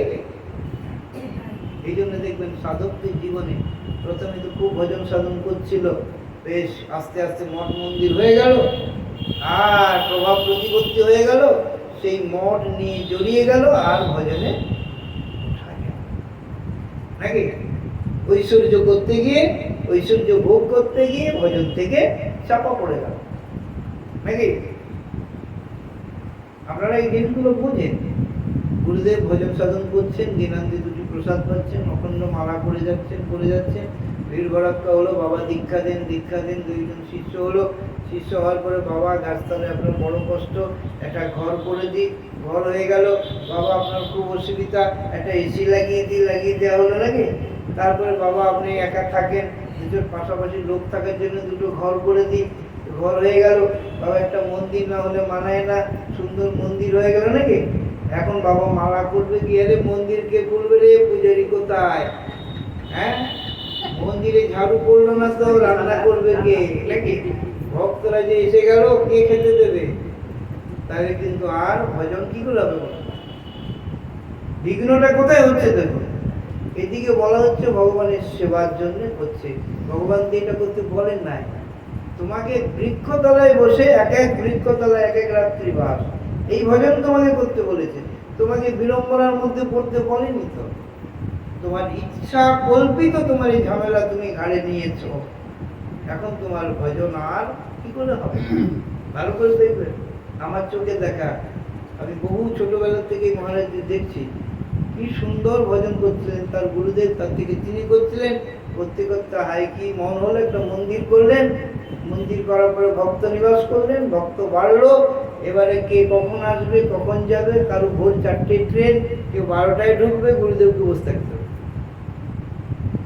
শিষ্যদের অত হেডেক নাই, কারণ দক্ষিণা তো গুরুদেবকেই দেবে, শিষ্যদের তো দেবে না। মন্দির তো গুরুদেবের, শিষ্যদের তো না। তাই হেডেক গুরুদেবের, কে আসছে কে যাচ্ছে, কার কি দরকার, কে খেলো কি খেলো না, ওকে ফোন করো বাবা পৌঁছিলে কিনা, ট্রেন ধরতে পারলে কিনা, ভালো আছে কিনা। এই যে বিড়ম্বনা, এগুলো কেন? ঐশ্বর্য করে ফেলেছে, কাল কেটে কুমির ঢুকিয়েছে, এখন উপায় আর ভজন করার উপায় নাই, বিড়ম্বনা হয়ে গেল। যারা এই ফাঁদে না পড়লেন তারা আস্তে আস্তে, ভগবান তো সর্বব্যাপক, সব জায়গায় আছে, তোমার আলাদা করে মন্দির করে ঝামেলায় জড়াবার কি দরকার আছে? এই হচ্ছে ব্যাপার।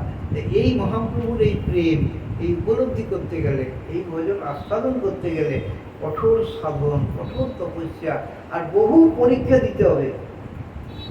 আপনারা চৈতন্য তো পড়েন, হরিদাস ঠাকুরের জীবনী তো পড়েন। হরিদাস ঠাকুরের অস্থি কঙ্কাল চেহারা, খাওয়া নাই দাওয়া নাই, 3 লক্ষ হরিনাম করে, তার কাছে লক্ষ হীরাকে পাঠিয়ে দেন নাকি? যে লক্ষ হীরার কাছে পৌঁছাতে গেলে বড় বড় ধনী জমিদারদের মাথার ঘাম পায়ে পড়ে যায়, সারা জীবন অর্থ উপার্জন করে তারপরে তার কাছে যেতে পারে। আর সেই লক্ষ হীরাকে আপনা আপনি জমিদার পাঠিয়ে দিন। জিনিসটা বুঝেন, এটা কি? এটা পরীক্ষা। হরিদাস ঠাকুর তাকে গালমন্দ করলেন না, গালাগালি দিলেন না, তিরস্কার করলেন না।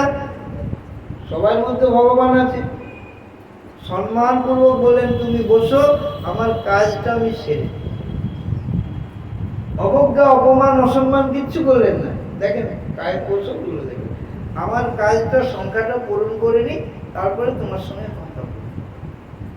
সারা রাত কেটে গেল, সংখ্যাই পূরণ হয়। পরের দিন আবার এলো, একই ব্যাপার। পরপর 2 দিন 3 দিন 3 দিন পার করার পরে তার মন তখন পরিবর্তন, মস্তক মুন্ডন করে তিনি সেইখানে সাধু হয়ে গেলেন। জিনিসগুলো তো একটু বুঝবার বিষয়। এগুলো কি? পরীক্ষা, সাধুদের পরীক্ষা। ভজন করলে পরে, ভক্তি করলে পরে এগুলো চেটিকার মতন, ভক্তি মুক্তি সিদ্ধি এগুলো সব আপনা আপনি চলে আসে বিড়ম্বনা করতে। এগুলোর পিছনে যাওয়ার দরকার নাই। এগুলো বিঘ্ন ঘটাবার জন্য আপনা আপনি আসে। যারা বিঘ্নের ফাঁদে পড়ে গেলেন, আর যারা বেঁচে গেলেন। প্রতিষ্ঠার ভয়ে পুরী জান পড়াইয়া মাধবেন্দ্র পুরী রাত্রে পালালেন। কেন? এই এত এত লোক যদি আমার প্রশংসা করে, মাধবেন্দ্র করে চারদিকে ঘিরে ধরে, তাহলে আমার চন্দন আনতে যাওয়া হবে না। 2000 লোক যদি প্রণাম করে একটা লোককে, ভালো করে বুঝে, আসনে বসিয়ে প্রণাম করছে, 2000 লোক 10,000 লোক যদি প্রণাম করে, তখন আর তার মালা তো আর হবে না। তখন মালাটি বন্ধ করে রেখে তাকে বসে থাকতে হবে। তাহলে এই যে 5000 লোক প্রণাম করলো, 4 ঘন্টার সময় পার করে দিল, 24 ঘন্টা, এই 4 ঘন্টার সময় কোথায় পাবে সে? আর এই প্রশংসা ধুয়ে তো জল খাবে না, এই তো কোনো কাজে লাগবে না। তার থেকে পালিয়ে যাওয়া এই বুদ্ধিমানের কাজ। অথচ আমরা প্রশংসার জন্য লালায়িত, ব্যাকুলিত, হায় প্রশংসা, হায় প্রশংসা, এটা উপেক্ষা করার কথা। তাতে আমরা গায়ে মাখামাখি করে কারোই কিছু করছি না, আমরা শুধু নিজের পরমায়ুটার অসৎ ব্যবহার হয়ে যাচ্ছে। আমি তো দেখি, ভাবি ভগবান কত দয়া করে একটা জায়গায় পৌঁছে দিয়েছে, কিছু বুঝতে শিখেছে, কিছু শুনতে শিখেছে, ভাবতে শিখেছে, কিন্তু এমন বিড়ম্বনার খাদে পড়ে যাচ্ছে যে আর এগুলোকে শাস্ত্র বলছেন বান্তাসি। বান্তাসি মানে বমি করে খাওয়ার মতন নিন্দা। বৈষ্ণবরা মান, যশ, পূজা, প্রতিষ্ঠা সব ত্যাগ করে বৈষ্ণব হয়েছে, সব ছেড়ে। এখন বৈষ্ণব হওয়ার পরে যদি আবার ওইগুলোর জন্য লালসা জাগে, আমাকে কে একটু ভালো বলুক, আমাকে একটু সম্মান করুক, আমাকে একটু পূজা করুক, এই যে লালসা যদি ভিতরে আকাঙ্ক্ষা থাকে, তাহলে এটাকে বান্তাসি বলে, মানে বমি করে খাওয়ার মতো নিন্দনীয় কর্ম নিন্দা করেছে। যাই হোক, এখন রায় রামানন্দ সংবাদ আমাদের তাও হলো না মানে হওয়ার মতন সময় পরিবেশ না করে এটি বলা যাবে। আমি যেটুকু বুঝি এটুকু বলতে গেলে তার মতন পরিবেশ দরকার, আর খুব আস্তে আস্তে ধীরে ধীরে, যেমন স্টেপ বাই স্টেপ। মহাপ্রভু একবারেই তো জিজ্ঞেস করতে পারতেন, একবারে জিজ্ঞেস করলেন না, একটু একটু করে ধাপে ধাপে ধাপে ধাপে সেইখানে নিয়ে গিয়ে তারপরে বললেন। যেমন সুখদেব গোস্বামী পরীক্ষিতকে 4 দিন ধরে ধাপে ধাপে ধাপে ধাপে ভগবত তত্ত্ব নিয়ে গিয়ে কৃষ্ণ স্বয়ং ভগবান, তার বাল্যলীলা, তারপরে সখাগণের সঙ্গে লীলা, মায়ের সঙ্গে দামবন্ধন লীলা, মাখন খাওয়া, হাড়ি ভাঙার সমস্ত কিছু বলার পরে তারপরে গোপীগণের সঙ্গে রাস। একটা স্তর বা ক্রম আছে, সেই ক্রম সোপান অনুযায়ী না উঠলে প্রথম ধাপে পা দিয়ে আর আপনি 10 নম্বর সিঁড়িতে পা দিতে পারবেন কি? হবে না। একটার পর একটা স্টেপ অতিক্রম করে তারপরে আপনাকে উপরে ধাপে উঠতে হবে। এটাই কৌশল, এটাই প্রণালী। যাই হোক, এরপরে আমরা সুযোগ পেলে আবার এই জায়গায় একত্রিত হব। অনেকদিন আগে আমি পাঠ করেছিলাম, মাঝখানে অনেকদিন পার হয়ে গেছে। আবার প্রদীপের আলোয় আলোকিত হয়ে আমরা সবাই যেন ভালো থাকতে পারি। প্রদীপবাবু নিজের মায়ের উদ্দেশ্যেই আয়োজন করেন। এই অক্ষয় তৃতীয়ার দিনটিকে ধরে 16 তারিখ, বৈশাখ মাসের 16 তারিখটাকে তিনি ধরেই আর প্রতি বছর পালন করেন। দেখেন, প্রত্যেকটি সন্তানের পিতামাতার যে ঋণ তা তো শোধ করা যায় না, অন্তত তাদের তিথি উপলক্ষে, তাদের দিবস উপলক্ষে এই যে হরিকথা, হরিনাম, একটু ভগবানের সেবা, ভগবানের ভোগ নিবেদন, ভক্তদের প্রসাদ দেওয়া, এটাই পিতামাতার আত্মা তৃপ্ত হয় এবং আশীর্বাদ করে। ঋণ কিন্তু শোধ হয় না, তাদের আত্মাটা আনন্দিত হয় যে আমি এমন একটি সন্তান রেখে এসেছি যে আমার তিথি দিবস উপলক্ষে 10 জন সাধু ভক্তকে আমন্ত্রণ করে, একটু হরিনাম হরিকথা করে, যাক তার মঙ্গল। আমাদের পূর্বপুরুষের আশীর্বাদ ছাড়া আমাদের এই ভজন সাধন পথ সুগম হওয়ার কোনো উপায় নাই।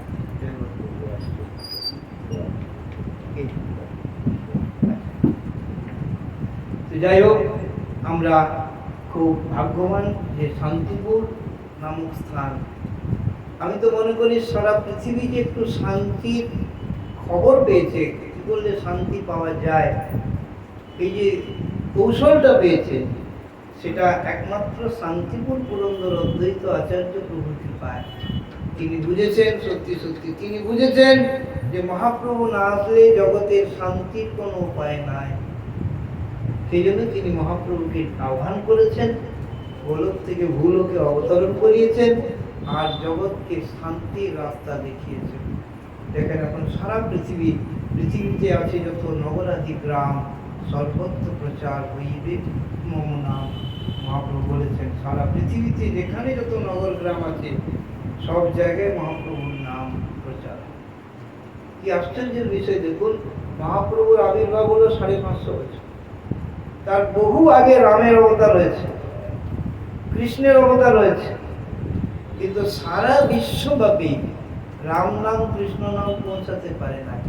আর মহাপ্রভু 550 বছর হলেন, এতেই সারা বিশ্বব্যাপী মহাপ্রভু এবং মহাপ্রভুর মাধ্যমে রাম কৃষ্ণ সব চারিদিকে ছড়িয়ে।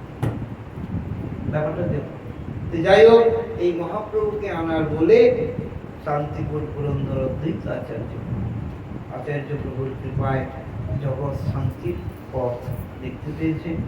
আর আমার একটা বিশেষ সৌভাগ্য, নিজেকে ধন্য মনে করি, আচার্য প্রভু, অদ্বৈত আচার্য প্রভুর দ্বিতীয় কলেবর শ্যামানন্দ প্রভু।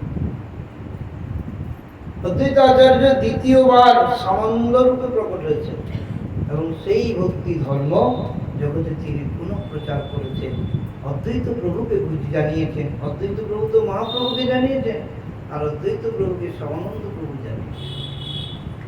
মহাপ্রভু শ্রীনিবাস আচার্য রূপে দ্বিতীয় কলেবরে আগমন করলেন, নিত্যানন্দ প্রভু নরোত্তম ঠাকুর রূপে দ্বিতীয় কলেবরে আগমন করলেন, গদাধর পণ্ডিত রামচন্দ্র কবিরাজ আর শ্রীবাস পণ্ডিত রসিকানন্দ প্রভু রূপে দ্বিতীয় কলেবর গ্রহণ করে পঞ্চতত্ত্ব আবার দ্বিতীয়বার কলেবর ধারণ করে জগৎকে কৃতার্থ করেছেন। তো শ্যামানন্দ প্রভু অদ্বৈত প্রভুর অবতার, আমার রসিকানন্দ প্রভু শ্রীবাস পণ্ডিতের অবতার। একই পরম্পরা ধারায় পঞ্চতত্ত্বের দুই তত্ত্ব প্রকট হয়েছেন। মহাপ্রভুর কৃপায়, শ্যামানন্দ প্রভুর কৃপায় আমি সেই ধারায় আশ্রয় পেয়ে নিজেকে ধন্য মনে করি, কৃতার্থ মনে করি।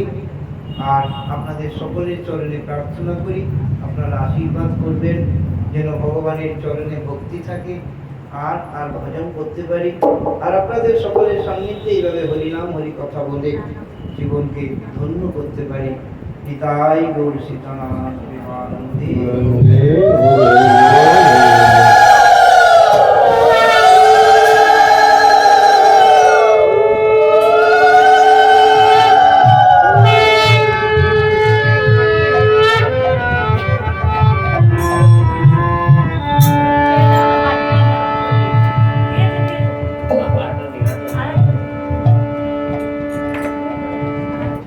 जय राधा माधव जय कुंज विहारी जय राधा माधव जय कुंज बिहारी जय राधा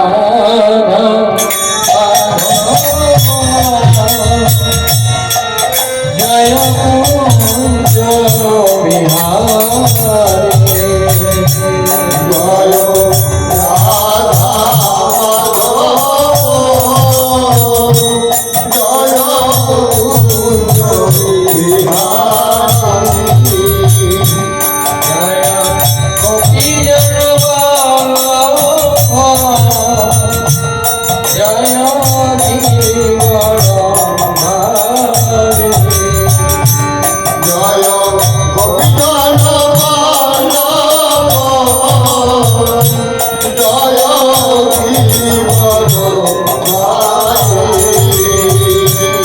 जय गोपी जनवाला जय दीवाना जय गोपीजन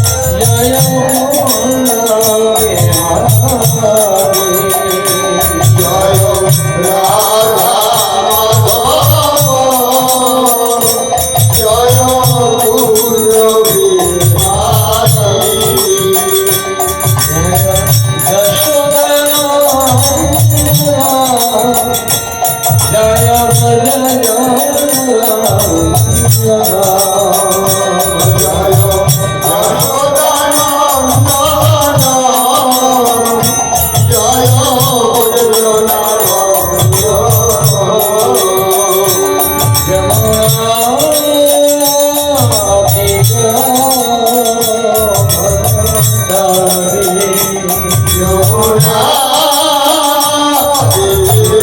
जय जय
বলিতে পারি গো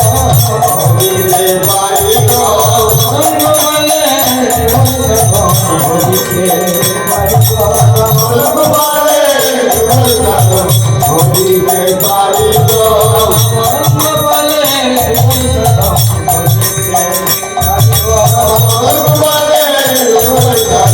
বলিতে পারি গো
কৃষ্ণ হরে কৃষ্ণ কৃষ্ণ কৃষ্ণ হরে হরে হরে রাম হরে রাম রাম রাম হরে হরে হরে কৃষ্ণ হরে কৃষ্ণ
Hare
Hare